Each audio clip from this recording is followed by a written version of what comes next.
Paz do Senhor, irmãos.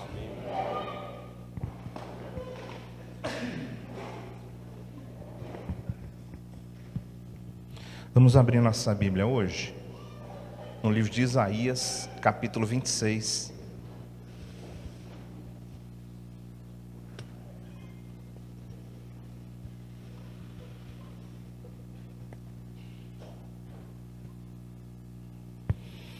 Versículo 16 até o 18.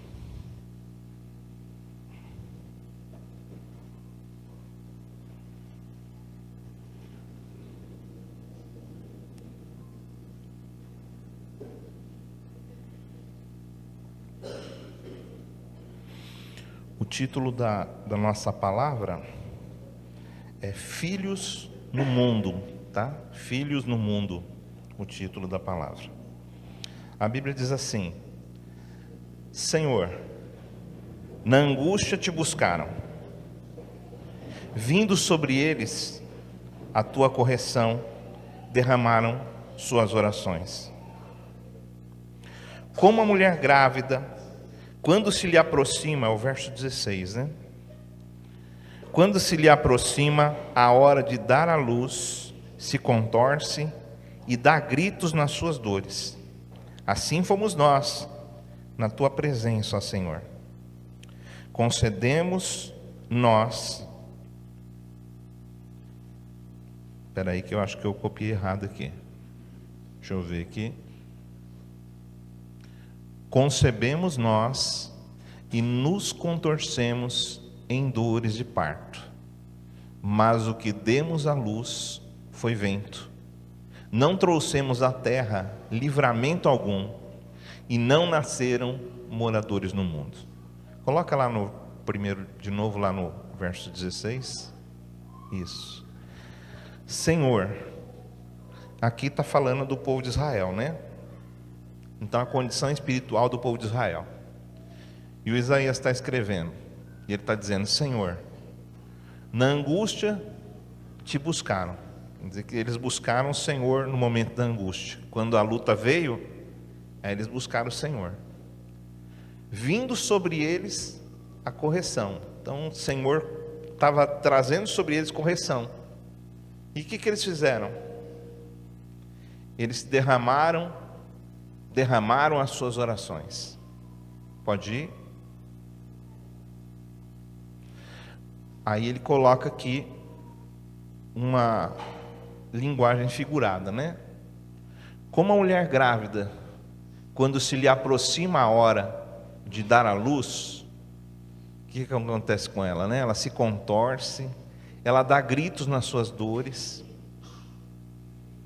E ele está dizendo: olha, desse jeito que a mulher grávida foi, assim fomos nós na tua presença, ó Senhor, como mulher grávida.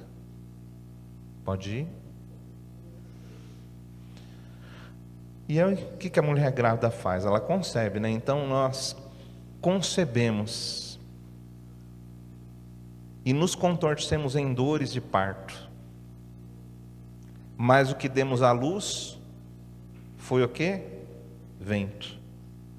Então era para nascer filho, não nasceu filho, nasceu vento. Não trouxemos à terra livramento algum, e não nasceram moradores do mundo. Amém? Senhor Jesus, eu peço para que o Senhor venha ministrar os nossos corações, ministrar as nossas vidas nessa manhã, que o Senhor possa me ajudar a simplificar, Senhor Deus, e não a complicar aquilo que a Tua palavra quer nos falar hoje. Em nome de Jesus, é o que nós te pedimos, nos dá revelação e sabedoria da tua palavra. Amém. Amém. Bom, irmãos, se tem uma coisa importante na nossa vida, é a nossa missão aqui na terra, né? Nós temos uma missão. Cada um de nós foi chamado para uma missão. E tudo que a gente faz na nossa vida deveria ser dirigido pelo Espírito Santo. Porque o Espírito Santo, ele conhece a missão. Ele sabe a missão. E o Espírito Santo, ele foi dado para a gente, para nos consolar, para nos conduzir, para nos dirigir e para nos capacitar a fazer coisas que nós não teríamos condições de fazer. O Espírito Santo está aqui para isso. Para isso ele foi enviado à terra, para estar junto com a gente. Mas muitos cristãos, nas suas vidas espirituais, têm estado de forma assim perdido, porque ainda não entenderam que a gente está aqui não para cumprir a nossa vontade, mas para cumprir a vontade de Deus, daquele que nos enviou. O Senhor nos enviou, o Senhor nos trouxe a vida, o Senhor nos chamou para essa terra. E a nossa obra, a obra que nós temos que fazer é nessa terra. Nós precisamos cumprir aquilo que o Senhor nos chamou para fazer. Então nós não estamos aqui para fazer a nossa vontade, nós estamos aqui para fazer a vontade do Pai, a vontade daquele que nos enviou. Só que muitas vezes nós gastamos a nossa vida fazendo o quê? Buscando coisas para a gente, né? Querendo cada vez mais angariar coisas, bens, lembranças. Nós ficamos muitas vezes atrás disso. Tem gente que às vezes chega e você percebe que a pessoa ela quer conversar com a gente e ela quer saber o futuro dela. Ela quer saber qual que é o chamado dela, o que ela tem que fazer. Muitas pessoas pensam isso. O que ela tem que fazer? Às vezes, muitas pessoas, elas ficam aí, como se estivessem, elas estão dentro da igreja, mas estão assim, sem saber o que estão fazendo dentro da igreja. Pensa que é simplesmente a gente vir, participar de um culto, ir embora para casa, mas aqui é só um lugar de treinamento. Aqui, na verdade, é o lugar onde nós queremos ouvir a palavra, que é a voz de Deus. As pessoas querem saber o futuro, mas o que a gente deveria saber é qual que é o nosso propósito nessa terra. O nosso propósito é ser como Jesus. Esse é o nosso propósito. O propósito eterno de Deus é que nós sejamos como Jesus. E se a gente andar como Jesus, nós vamos ter direção para a nossa vida aqui na terra. Nós não vamos ficar perdidos com a identidade deturpada, sem saber o que nós somos chamados a fazer. E a partir do momento que nós começamos a trabalhar na nossa vida e cumprir esse propósito, que é ser como Jesus, todas as outras coisas vão se abrir para a gente. Nós teremos a nossa profissão, nós vamos casar, nós vamos ter filhos. Alguns talvez não casem, vão cumprir o propósito de outra forma. Outros vão casar, vão ter filhos, e nós vamos ajudar esses filhos a entenderem também o propósito na terra e ser como Jesus. Esse deve ser o nosso trabalho. E qual então que é a finalidade do casamento? Para que Deus ele casou Adão e Eva? Para gerar filhos, certo? E fazer com que a vontade de Deus se cumpra na terra. Então, quando a Bíblia fala lá em Gênesis, dizendo que eles multiplicassem, enchessem a terra e dominassem sobre ela, era o momento deles fazerem cumprir, dominar, é fazer cumprir a vontade de Deus. Fazer cumprir aquilo que Deus chamou eles para fazer. E aqui, nesse texto que a gente leu, quando o povo de Deus aqui, ele começa a substituir a dependência do Espírito Santo pelo esforço próprio, ou mesmo pelo egoísmo, de querer, eu vou orar, vou jejuar, porque eu quero conquistar isso aqui, porque eu quero aquilo ali, a gente fica às vezes o tempo todo pensando sobre isso. Toda a nossa rotina religiosa, tudo aquilo que a gente faz, as nossas orações, os nossos sofrimentos, eles vão resultar em nada. Vai ser um vazio. Assim como aconteceu nesse texto aqui. E a gente vai acabar falhando na missão de transformar a realidade ao nosso redor. Deus nos chamou para dominar, Deus nos chamou para transformar a realidade, para trazer a vontade dele para essa terra. Mas muitas vezes a vontade de Deus não está sendo cumprida na terra. Nós fazemos muito a nossa vontade. Tem gente que vive aqui como se essa daqui fosse a melhor vida. Pensamos que precisamos desfrutar de tudo, pegar tudo aquilo que pudermos. E de forma poética, às vezes as pessoas colocam isso na internet, né? Colocam isso nas redes sociais. Mas muitas vezes nós estamos fazendo a nossa vontade em detrimento da vontade de Deus. Sabe, se você já viveu a frustração de gastar dias, semanas ou até meses investindo em energia em algo que não deu certo. Já aconteceu isso com você? Você investir tempo naquilo que não dá certo. Você gastou, você ficou ali. Quantas vezes que estudaram para um propósito e ficaram ali e tal, e hoje ele não consegue entrar no mercado de trabalho na área que ele estudou e ele fica pensando assim, poxa vida, né? De que valeu isso? Ele perdeu a energia. E no final, ele acredita que não teve absolutamente nada. Né? Pode ser uma plantação que de repente a pessoa lá, ela não deu certo. Um projeto que não deu certo, que faliu. Qualquer coisa que de repente frustrou você. E que é doloroso no mundo natural. Agora você imagina no mundo espiritual. Imagina você fazer um monte de coisa, fazer coisas, e quando você chegar lá no final, você descobrir que você não fez nada. Você descobrir que tudo aquilo que você fez não teve nenhum sucesso. Por isso a gente tem que tomar muito cuidado com a nossa vida espiritual.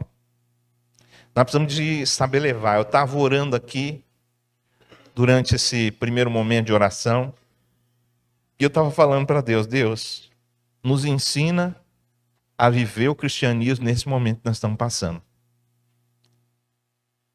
Porque muitas vezes, irmãos, as palavras são demais, são muitas.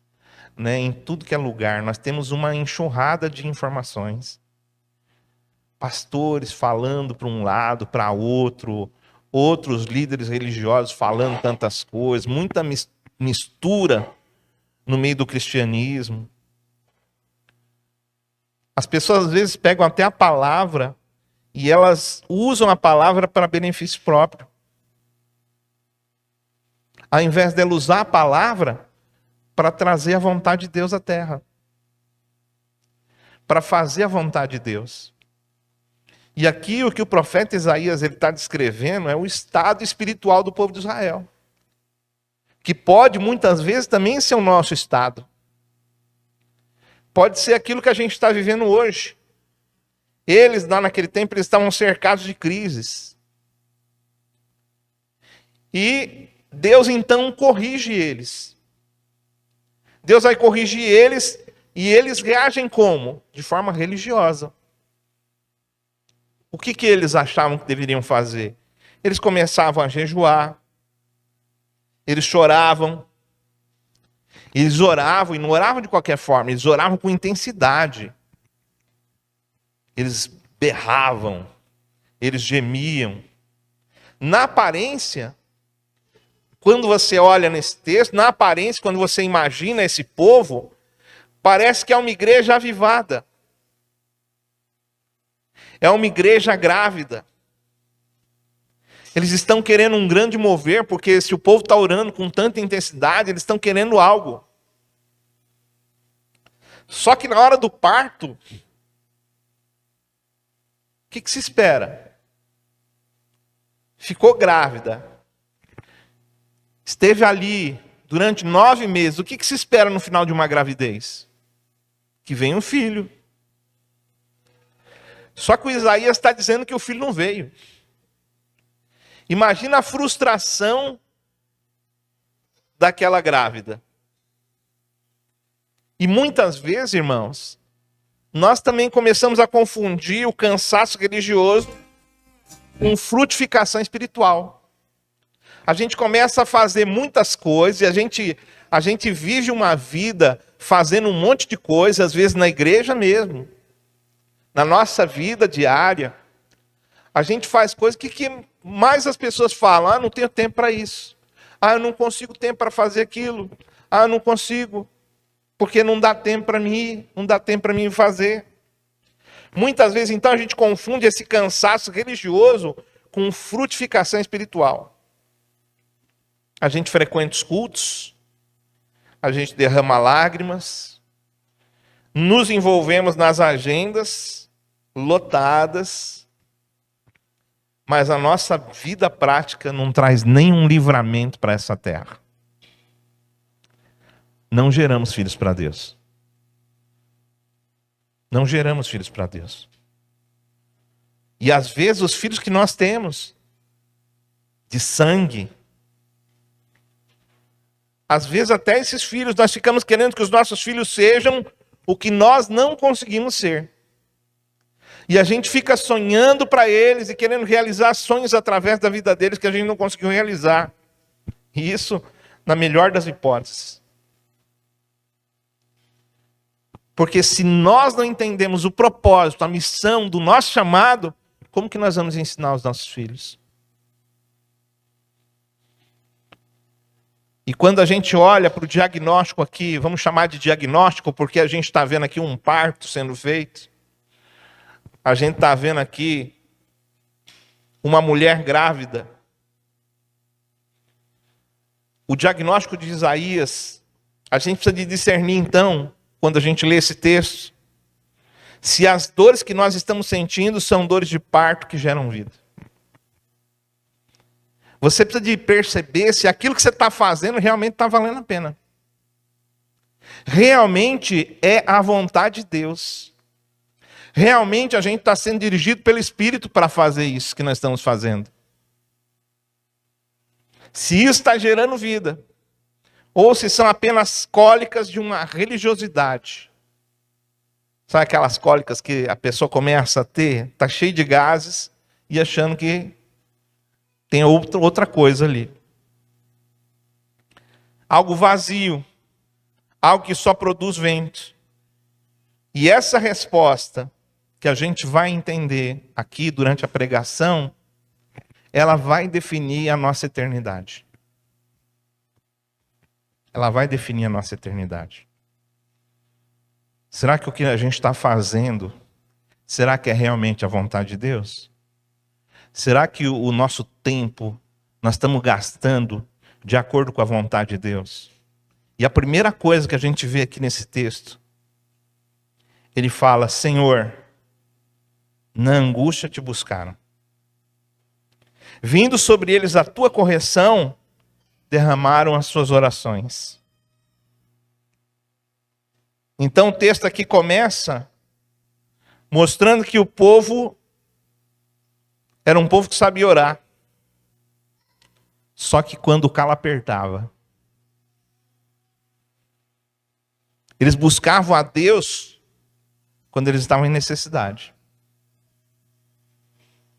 Eles buscavam a Deus, eles se derramavam, eles oravam, eles jejuavam quando estavam em necessidade. Eles derramavam as suas orações. E a Bíblia está dizendo aqui, vindo sobre eles a tua correção. E às vezes eles não se corrigiam.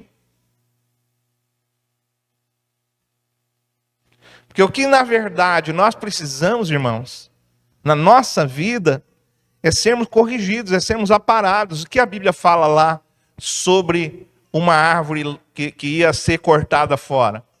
Fala que tinha que ser podada ela, né? O camarada está dizendo lá, o cara que cuida dessa árvore, na Bíblia, ele está dizendo assim, que deixa eu podar ela, deixa eu ver se eu consigo fazer alguma coisa com ela. Porque quando poda, dá mais frutos. Quando faz a poda certa, quando arranca aquilo que é certo, aí a coisa dá fruto.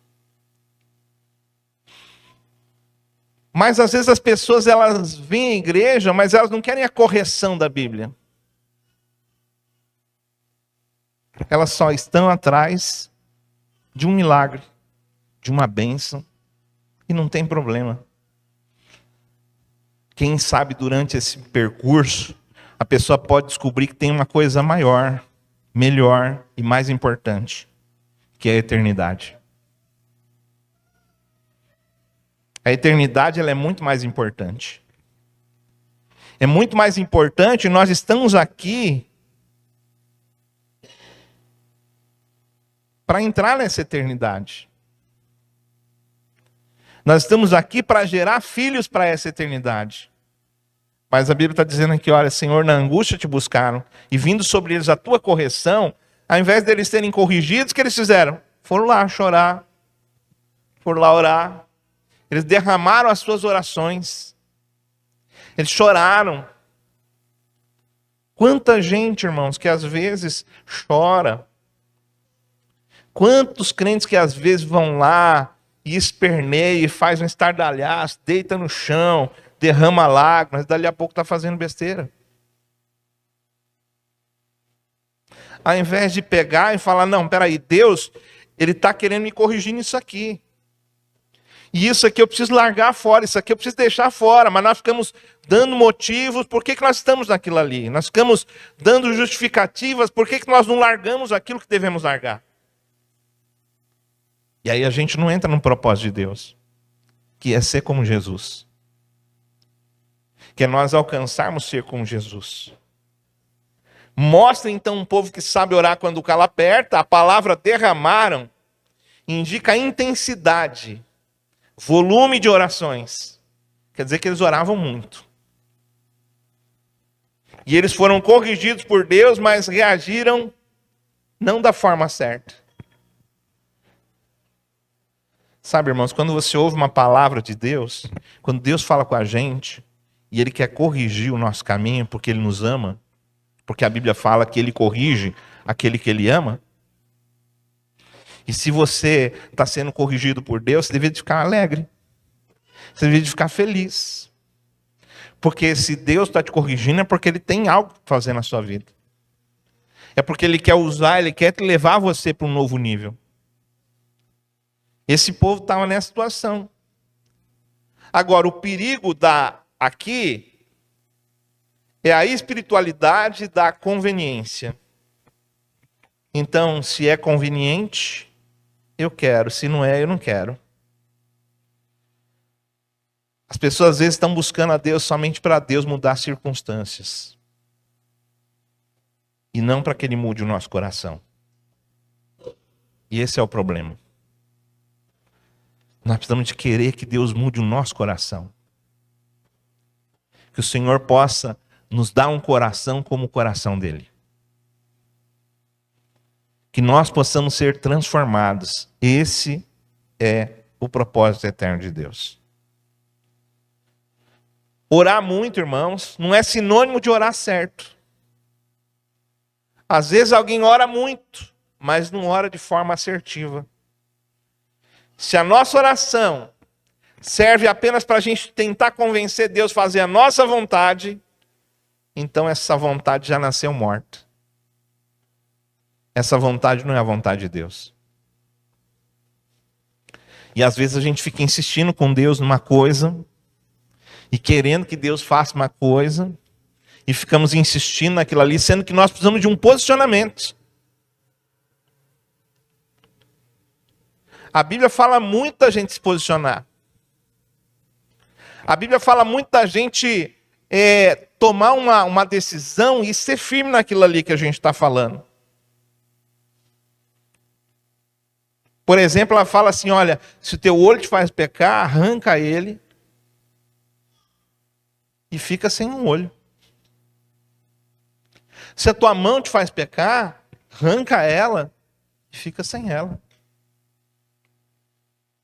Porque é melhor sem essa mão você entrar na eternidade, sem esse olho você entrar na eternidade, do que você perder tudo. Então Jesus ele é radical quanto a isso. E são coisas que às vezes nós ficamos esperando que aconteça, mas o Espírito Santo está falando, olha filho, larga isso aqui, deixa isso aqui para lá.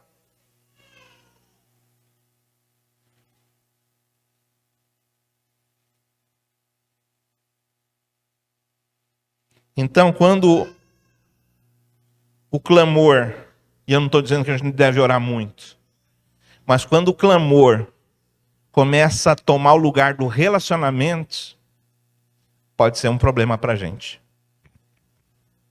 Um problema espiritual. E tem coisas que a gente olha e que tem até a aparência do mover de Deus. A gente gosta muito de barulho, né? Se a gente acha que o culto foi barulhento, então o culto foi uma bênção. Se nós fizemos um culto e não teve barulho, nós achamos, hoje o culto não foi tão bom assim. Nós achamos que o culto foi bom se a gente chorou bastante, se a gente derramou lágrimas. Mas de que adianta se a gente derramar lágrimas e o nosso coração não ser transformado? De que adianta a gente pedir perdão e não se arrepender daquilo que a gente fez? E tomar um rumo diferente? E pode ser que a pessoa não chore, pode ser que a pessoa não caia no chão, não aconteça nada assim de extraordinário. Pode ser até que ela esteja doente, ela entra doente numa reunião como essa e saia doente. E ela pense, Deus não está aqui, porque senão não teria saído doente. Porque nós ficamos pensando no aqui, no agora. E às vezes aquilo que parece ser um mover de Deus não é um mover de Deus. Às vezes a gente acha que muita agenda, né? Muitas atividades são mover de Deus. Mas deixa eu te falar. O mover de Deus, ele está na sua vida na hora que você sai daqui. Na hora que você vai para a rua. Na hora que você está na sua casa. Na hora que você está no seu trabalho. Não é aqui nesse momento. Aqui é um momento de preparação. Aqui é um momento de abrir os nossos olhos. Aqui a Bíblia diz assim, olha, como uma mulher grávida, quando se aproxima da hora do parto, se contorce, dá gritos nas suas dores, né? E o Isaías está dizendo, assim fomos nós na tua presença, Senhor. A gente fez muito barulho. A gente fez muito barulho, a gente chorou com bastante força. Nós demos gritos.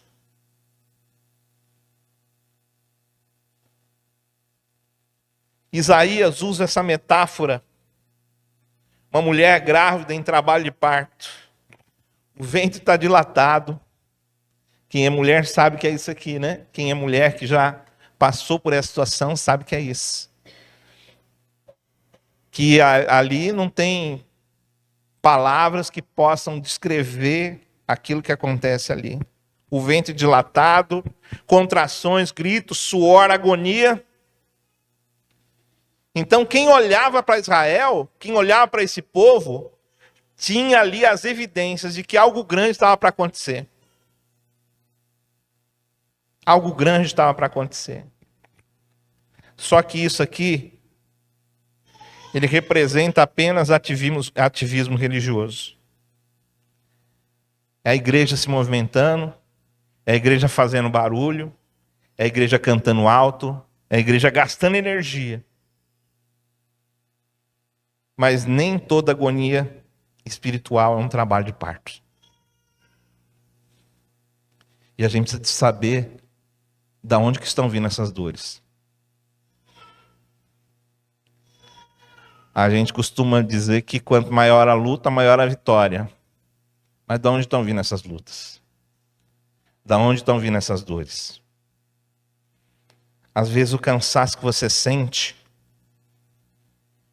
na sua caminhada cristã, não é porque você está gerando discípulos, ou servindo ao próximo, mas é porque às vezes você está com o seu estômago espiritual inflamado. Você está cheio de inflamação por dentro. A inflamação do orgulho, a inflamação da soberba. Você está vivendo de aparências. Você pode estar na igreja e transparecendo ser, mas não é. E não está adiantando. Porque você precisa tomar essa decisão na sua vida de ser como Jesus.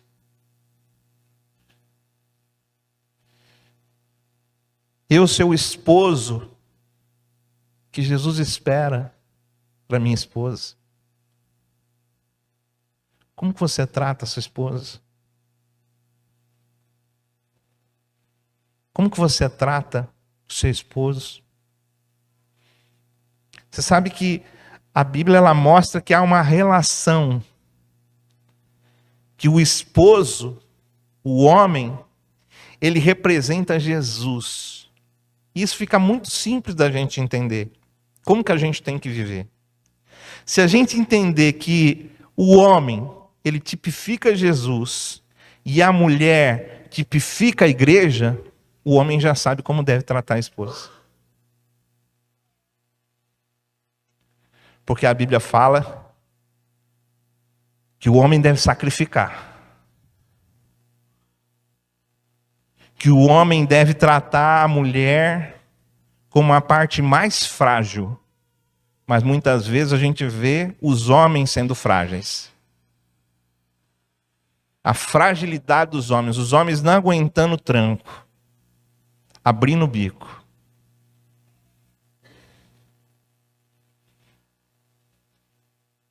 Está na hora da gente começar a viver aquilo que a Bíblia quer que a gente viva.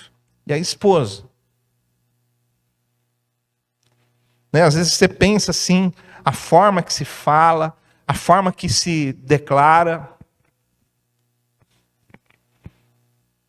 Como que você acha que a esposa, sendo Jesus o esposo, como que você acha que a esposa iria se dirigir ao esposo? Como que você acha que a esposa... Isso para você refletir, para você pensar.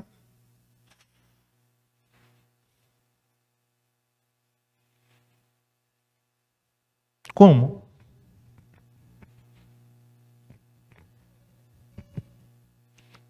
Então, às vezes nós estamos dentro da igreja, nós estamos fazendo um monte de coisa, a gente vem aos cultos, a gente faz as coisas que tem que fazer, levantamos recursos. Mas será que nós estamos fazendo para o Senhor mesmo? Esses dias atrás eu falei para vocês. Lá o texto de Colossenses dizendo o quê? Que tudo aquilo que a gente for fazer, é tudo. Façam de todo o coração como para o Senhor. E não aos homens. É o Senhor, é para o Senhor que você está fazendo. Mas se a gente não fizer para o Senhor, não tem validade. E a gente precisa saber que se aquilo que a gente está fazendo para o Senhor, essa palavra vai um pouquinho mais à frente. Ela está dizendo assim para a gente, você precisa de ver se aquilo que você está fazendo para o Senhor é a vontade dele ou é a sua vontade. Porque é muito fácil a gente fazer a nossa vontade e dizer que é a vontade de Deus. É muito fácil dizer, olha, nós estamos fazendo isso aqui, eu faço isso aqui pela fé. E pela fé você faz, às vezes, um monte de besteira. Porque, às vezes, não é aquilo que Deus está querendo que você faça. E aí o resultado é ruim. A Bíblia fala no versículo 18, olha, concebemos nós e nos contorcemos em dores de parto, mas o que demos à luz foi vento.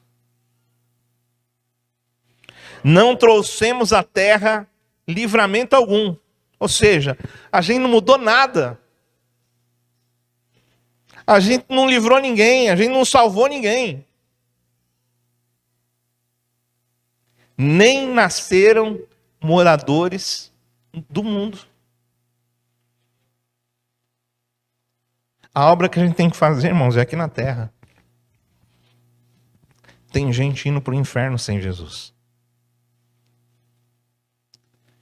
E nós, muitas vezes, ficamos preocupados com os bens, com as coisas que vão se desfazer aqui nessa terra, com coisas que não vão mudar a nossa vida.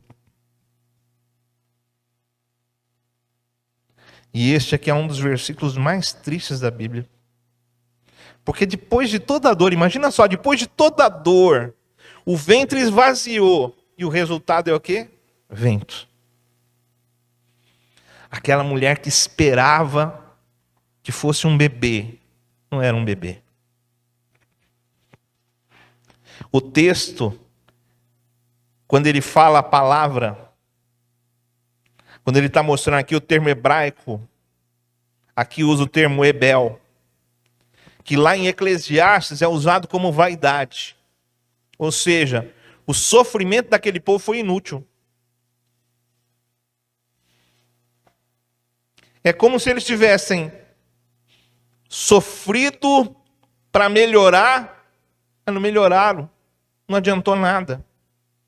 Eles falharam na missão original, que era o quê? Mudança, ser luz do mundo para as nações. Nenhum morador do mundo nasceu através deles. Presta bem atenção nesse texto. Nenhum morador do mundo nasceu através deles. E aí eu pergunto para você, e para mim, o que a nossa espiritualidade tem gerado na nossa casa? O que a nossa espiritualidade está gerando dentro do nosso lar? O que a nossa espiritualidade está gerando lá na faculdade? Está gerando no trabalho? O que a nossa espiritualidade está gerando?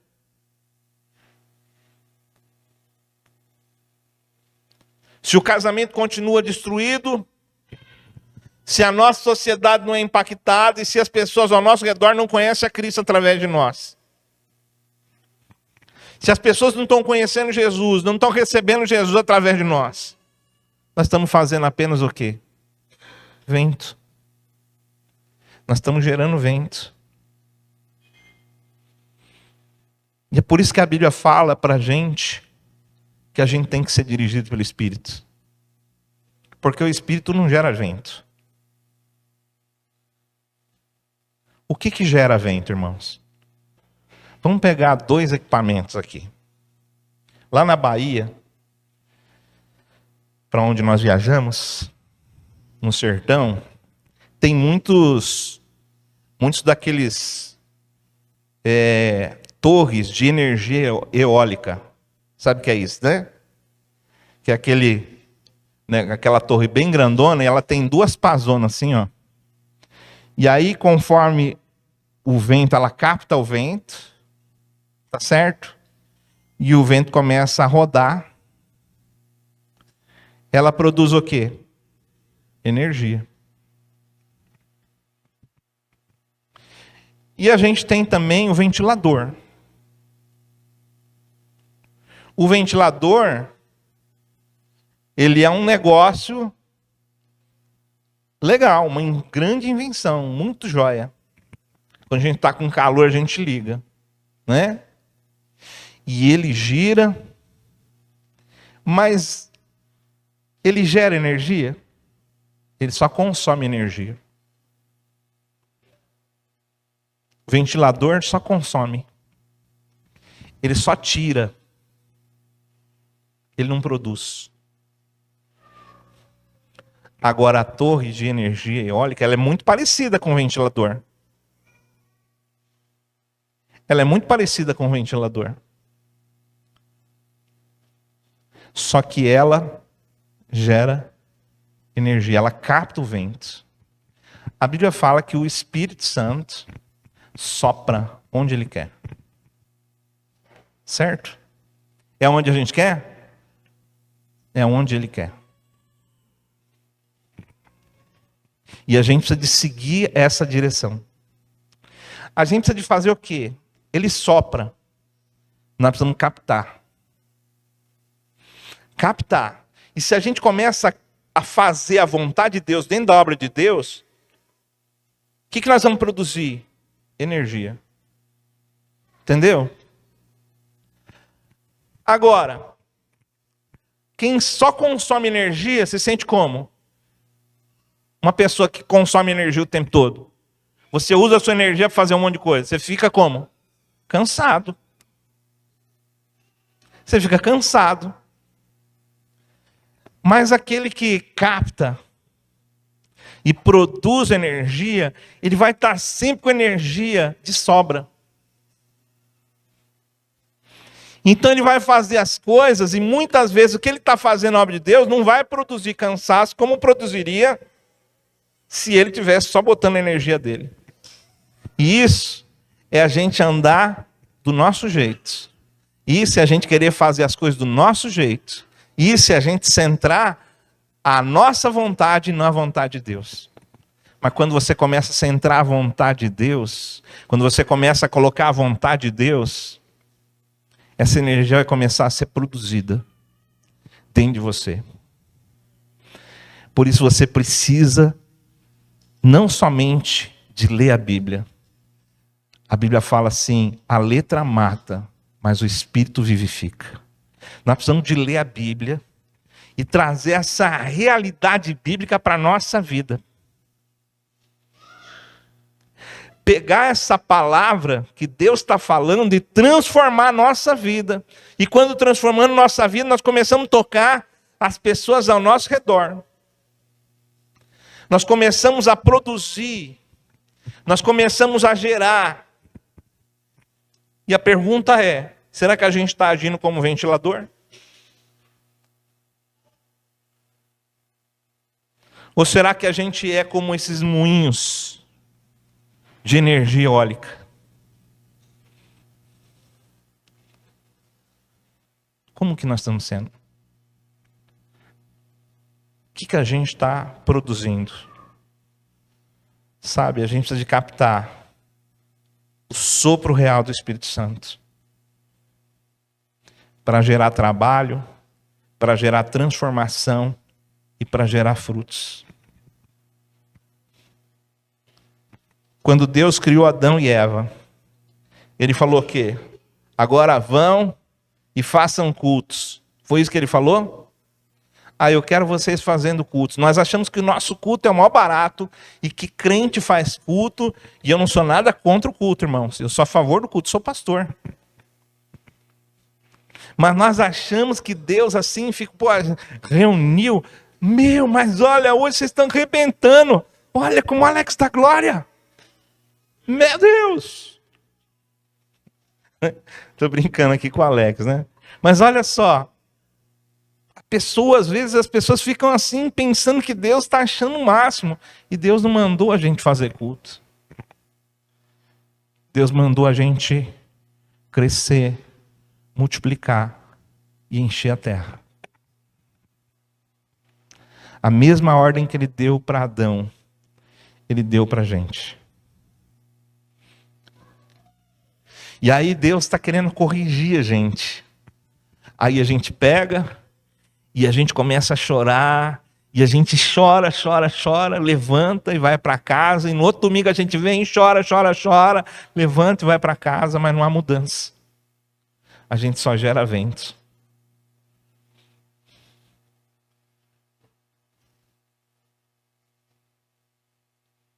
Quanta gente que às vezes olha para um crente e fala assim, ser crente igual você? Eu não quero ser. Logicamente que isso é um ataque. Já pode usar isso, às vezes com uma pessoa boa, mas às vezes você precisa parar e pensar, será que não é verdade?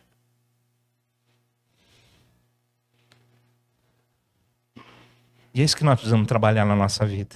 Nós precisamos ser como Jesus. Na década de 1970, na Coreia do Sul, tinha lá um missionário, médico, Dr. Benigno, ele relatou um caso de uma jovem senhora que ela alegava estar grávida de 9 meses. E ela tinha todos os sintomas. A barriga cresceu drasticamente, ela sentia enjoos, e na data prevista, começou a sentir as fortes dores e contrações. E aí ela foi levada às pressas para a sala de parto do hospital missionário. E os médicos e enfermeiras se prepararam. A mulher começou a gritar de dor e empurrava com todas as forças para fora.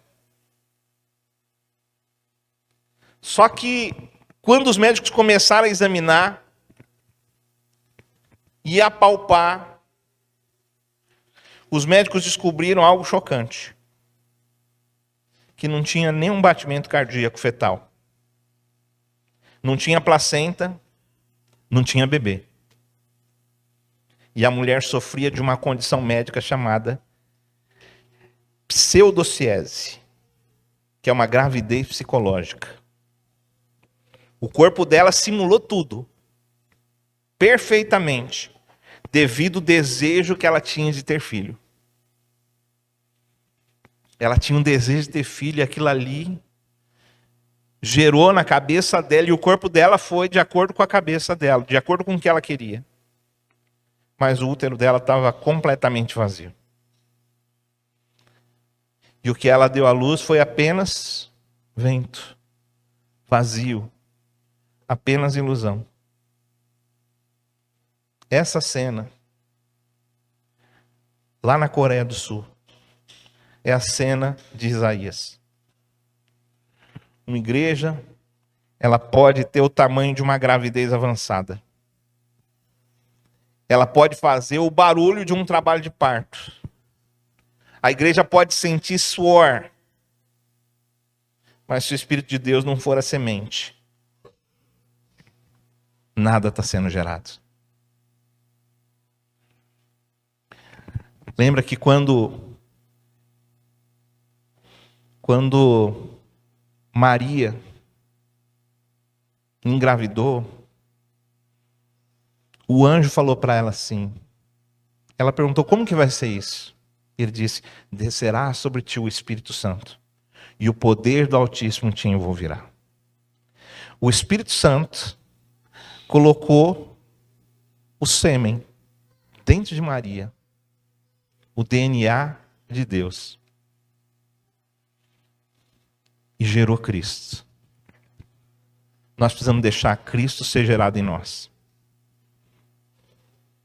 Nós precisamos deixar Cristo ser gerado na nossa vida. Se a transformação, se nós não mudarmos o nosso caráter, Cristo não está sendo gerado em nós. Tudo não vai passar de uma dolorosa ilusão psicológica e religiosa. Nós precisamos querer essa transformação. Nós precisamos querer ser dirigidos pelo Espírito Santo. As pessoas e a nossa família, nós temos que gerar alguma coisa dentro da nossa casa. Eu não estou dizendo que você vai sair daqui perfeito. Mas eu estou dizendo que se você tomar a decisão hoje, no decorrer do tempo, a sua vida vai ser transformada. Se você começar a vir na igreja com a intenção, não de receber informação, mas de receber transformação. De ser transformado. Porque a informação vai gerar um vazio dentro de você. A informação vai te deixar incapaz. A informação vai pensar, como que eu consigo fazer isso aqui? Eu não consigo. Mas o Espírito Santo dentro de nós, ele vai nos ajudar. E ele vai nos conduzir a que essa informação se transforme, se mova em transformação. Deus quer fazer isso. Deus quer transformar a nossa vida. Deus quer transformar o casamento. Deus quer transformar a família. Deus quer transformar a gente como Cristo. Já pensou uma igreja cheia de Cristos lá dentro, cheia de gente como Jesus, com certeza. Jesus disse assim, olha, que as pessoas elas seriam tocadas quando nós amássemos como Jesus nos ama. Quando nós amássemos uns aos outros como Jesus nos ama, aí nós atrairíamos a muitos. Sabe, Deus não chamou a gente para a gente impressionar. Eu não sou nada contra o barulho, eu sou a favor do barulho, eu gosto de barulho. Eu gosto de orações calorosas. Eu gosto de orações, eu gosto de ver, porque às vezes eu não tenho mais o mesmo pique, o mesmo físico para orar da forma que eu orei no passado. Muitas vezes eu perdi a voz de orar. Mas eu gosto de ver pessoas se entregando em oração. Mas Deus não está atrás de barulho. Deus está atrás de verdadeiros adoradores. E sabe quem são os verdadeiros adoradores? Os verdadeiros adoradores é aqueles que vão aos pés de Jesus. Quando a Bíblia fala sobre verdadeiros adoradores, está falando sobre cachorrinhos. Está falando sobre cachorrinhos. Quando a Bíblia fala sobre esses verdadeiros adoradores, sabe aqueles cachorrinhos que gostam da gente demais e que fica no nosso pé, ô Everton?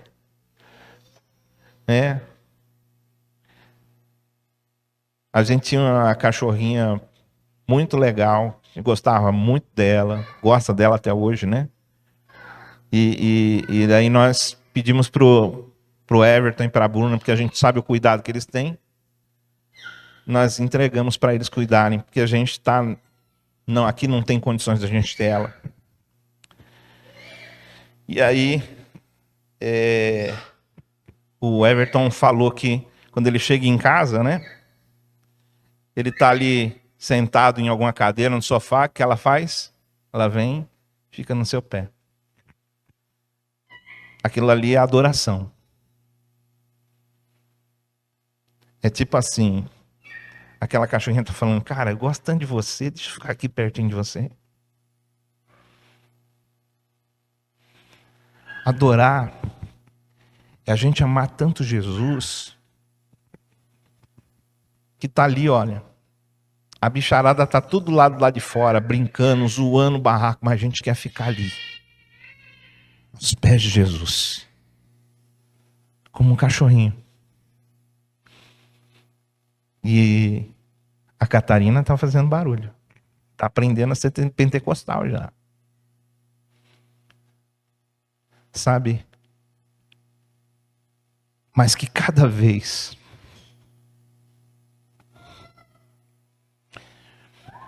que a gente desça aos pés de Jesus, que a gente possa sair dali querendo mais, cada dia mais ser como Ele.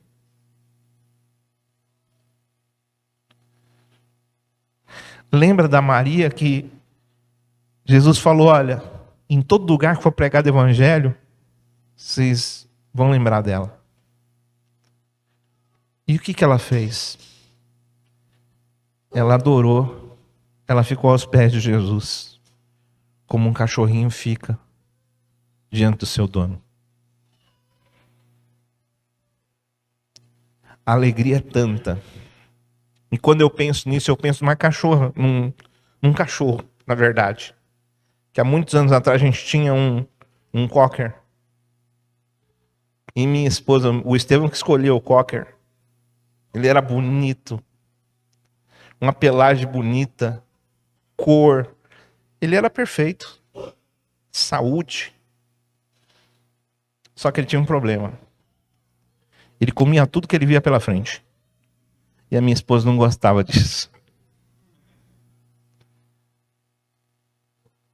E aquele cachorro que nós compramos ele, Foi pago um dinheiro por ele, foi caro. Nós resolvemos doar. Falei, vou doar. E aí veio uma cliente. Falou assim, nossa, que cachorro bonito. Eu falei, a gente tá doando ele. Ai, posso levar? Você não quer nada? Não, pode levar. Não vai pagar nada. Levou. Só que acho que ela era igual a minha esposa. Acho que ela não gostou muito. E quando passou mais ou menos uma semana, ele voltou para casa. Mas você precisa de ver, irmãos. O que eu acho interessante é que quando ele saiu do carro, ele me viu. Ele me viu, ele correu. E ele se enrolou nos meus pés assim, ó. Ele ficava rolando e dando voltas assim, se esfregando em mim e se urinando. De tanta alegria de me ver. É assim que a gente tem que ser com Jesus. Tirando a parte do urinar. Mas é assim que a gente tem que ser com Jesus. Eu quero hoje, sabe, se você está cansado de você viver uma rotina religiosa que não está transformando sua vida e nem transformando a vida de outras pessoas. Até quando você vai queimar sua juventude? Você vai queimar o seu dinheiro e apenas gerar vento. Vento que só agrada o nosso próprio ego. A gente está correndo atrás de coisas para a gente e não de fazer a vontade de Deus. Hoje Deus está convidando a gente para esvaziar a nossa agenda. Deus está te convidando para você esvaziar a sua agenda e se colocar diante dele como uma folha em branco e pedir para o Espírito Santo. Chega da gente dizer para Deus o que ele tem que fazer. É hora da gente perguntar o que ele quer fazer através de nós. É hora da gente parar de ter cólicas e começar a ter dores de parto reais. De gerar vidas. De ter responsabilidade. De ter responsabilidade. De servir os necessitados. De gerar verdadeiros discípulos. E se você hoje quer abandonar a espiritualidade do vento e começar a viver a espiritualidade do fruto, eu queria que você se rendesse ao Senhor agora.